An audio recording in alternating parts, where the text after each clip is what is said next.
it sounds like you might have some good news on the injury front, maybe with Nate and Alba as well.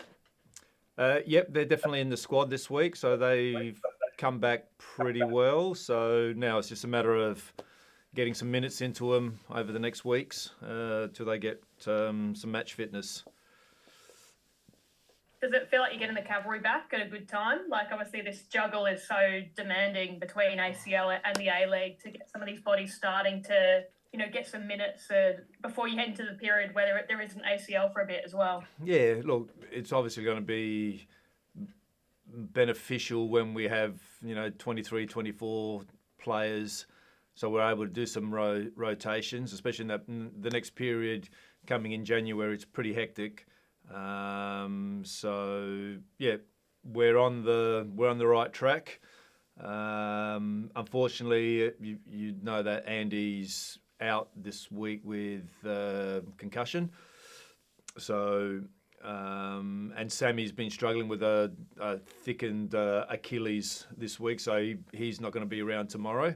So I don't know where that came from.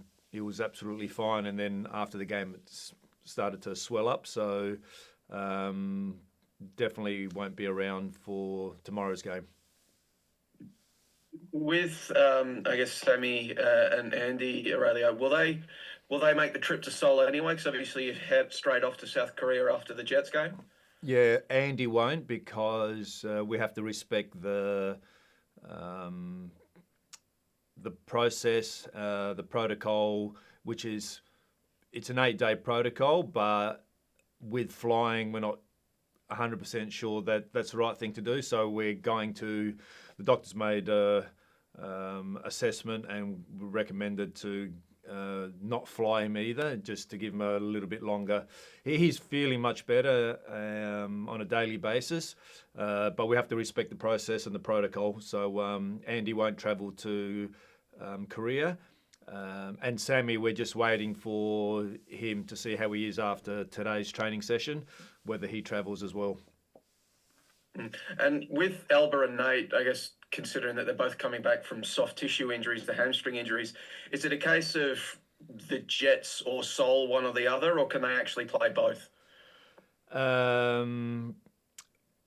We're looking at giving them minutes in both games, whether it's 1, 10, 50, 60, who knows. So we just have to play it by ear. We've got our final training session today. Then we'll finalise our starting 11 for tomorrow, and then we'll have a look how we all recover from the game, from the flight, in preparation for the Korea game. But they will play some minutes in both games, I'd say. Sorry. How big an opportunity is this sort of time on the road, Biddy? We know that you've had to do the juggle, maybe your ACL form's been fantastic and the league form's been a bit up and down. How much of an opportunity is this to get away to Newcastle, a tough place to go, get a result there, and then straight into Korea? Have you tried to look at it in any particular way? But not really. I think it's always the same for us, Anna. We're upbeat, we're in good spirits, the group's well. We're going now into a game against Newcastle, a very good footballing team, always with the same expectations, the same desire to win that game, and that's what we'll concentrate on first. And then once we get through the Newcastle game, and then we can, we've got a long flight the following day, recover from that, and then just get ready to prepare for the Korean game. So really, as boring as it sounds, one game at a time. And that's what we've been focusing on, and we'll continue to focus on that. We can't think too far ahead. What have you made of the Jets under Millsy? Obviously, they had a little bit of a dip themselves, but they're pretty young, pretty exciting. Yeah, they are. Young team, energetic team, good going forward, want to play nice type of football. So, a lot of quick combinations in the front third. So in an attacking sense, probably overall in my view, probably the better teams going forward for sure. So it's always difficult your first year as a coach, and they won the cup, had a bit of a dip over the last couple of weeks, but you can see the foundations of what Mills is trying to set up there. Vinny, with your approach looking at things, you've got the injuries, you've got continental football, you've got the league coming thick and fast. I mean, how are you managing that as a coach? I mean, every coach, we saw the way Ange had to deal with it during the Europa League last year, balancing all the things and the trade-offs he had to make. What sort of trade-offs or calculations are going into your thinking? Not really, not too many things, to be honest, because what we're trying to do on every given week is trying to put the strongest possible team on the park. Obviously, when we got all the numbers here, it's a lot easier, and then it's a little bit trickier about finding the right balance. One thing, the right connections in certain sectors of the pitch. So they're all the things that we try to consider on a weekly basis. Sometimes our hands are tied. Early in the first part of the season, our hands are tied, and we tried a couple of new things, a couple of young players like Bessian, for example. It's all part of the process, and I think for us, it's really just trying to stay calm and stay balanced with whatever decision we make, and I think we've done that. Seen Beachy and Maxi Caputo as well nominated for PFF Players of the Month video. How exciting is that? Obviously, we know that Beachy's form got him that Socceroos cap, but Max as well, maintaining that early form, I think it seems quite hard for a young striker to do, but he's doing it across 2 comps as well. Yeah, it's always nice to have the individual accolades come your way, but I think also there are a couple of guys who don't really bother too much with those sorts of things. I think what I like about them, what everyone here likes about them, they're very team orientated, real team focused about what we're going to do as a team to get success.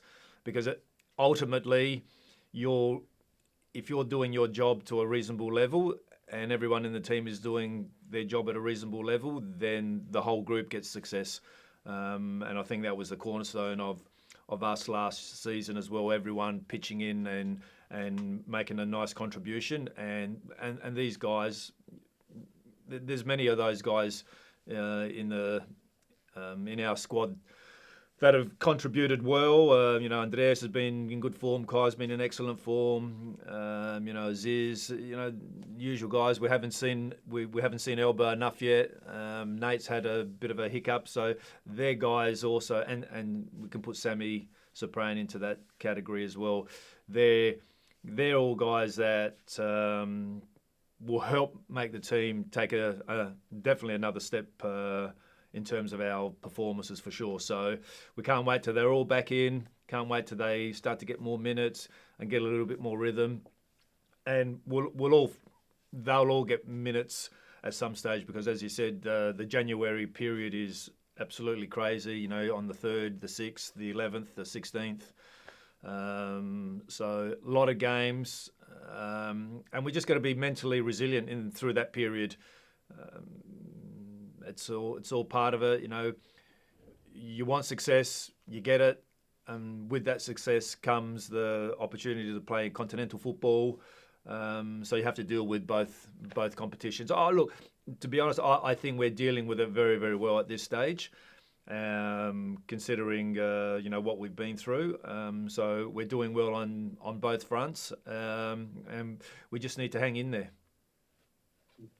You've got a very young squad that you're taking on these extended away trips, Vinny. And I'm just wondering, I know you've got some junior internationals there that have been overseas before, but do you have doing anything else to look after some of the young lads? I imagine they all had passports at the but not all of them would be used to these long, Japan twice and now Korea, and going as a professional footballer. No, but that's all part of the learning process as well, Joey. It has to start somewhere.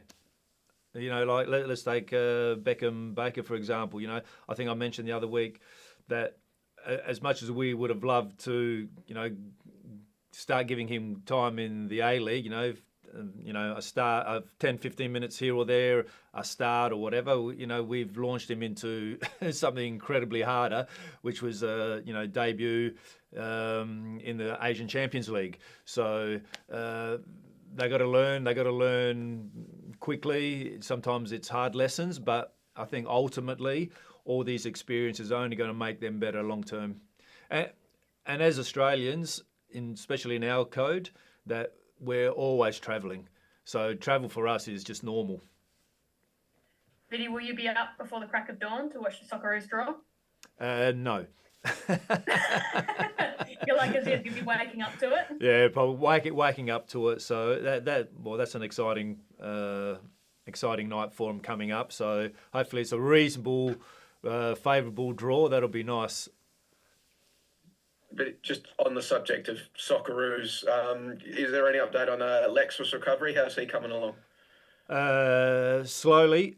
So I think within the next, I don't know, I think within the next few days, there's a couple of things happening with him at the moment. It's not just solely that he's getting the hamstring injuries, it's coming from other parts of his body. So they're considering a lot of different things. So I would say within the next week or so, there'll be a little bit more communication about what's going to happen with Lex. Yeah, I know he's obviously a seasoned pro and he's been through it all the last few years. How are you guys, or how are you guys supporting him? How's he finding this? Because I imagine mentally it's tough for a guy who played overseas so many years without injuries, and then his last 2-3 years, I know he got up for the grand final, but he just can't get a run at it. It seems every time the word Socceroos camp gets mentioned, something goes. Like, how is he handling that? Because it must be mentally pretty taking a pretty tolling. Yeah, look, he's pretty good, Lex. You know, he's a pretty laid-back guy, so his character probably helps him in that sense. But it's frustrating, obviously, for him because, like any player, he just wants to be on the park and making a contribution. And unfortunately, he hasn't been able to do that in terms of a longer extended period for us. So he's frustrated. We're all frustrated because, we've done so many different types of things with him in terms of making sure that he's right to be able to play. Less work in the gym, more work in the gym, less running, more work with the group, all sorts of different things to get him in a good space. And when we thought, we found the formula, then something else happens. But in this extended period that it's happened again, it's more evident that he's getting different referral pain around his back, around his hips, which are having a big contribution to why he's at range, at stretching. He's pulling his hamstring. He's not actually sprinting when he's done the hamstrings. It's just a reaching motion. So a lot of issues around his hips and things like that. So we think we've got it nutted down to a certain extent, but now it's about what we're actually going to do to make sure that he's able to come back without that sort of tightness and tension around those areas.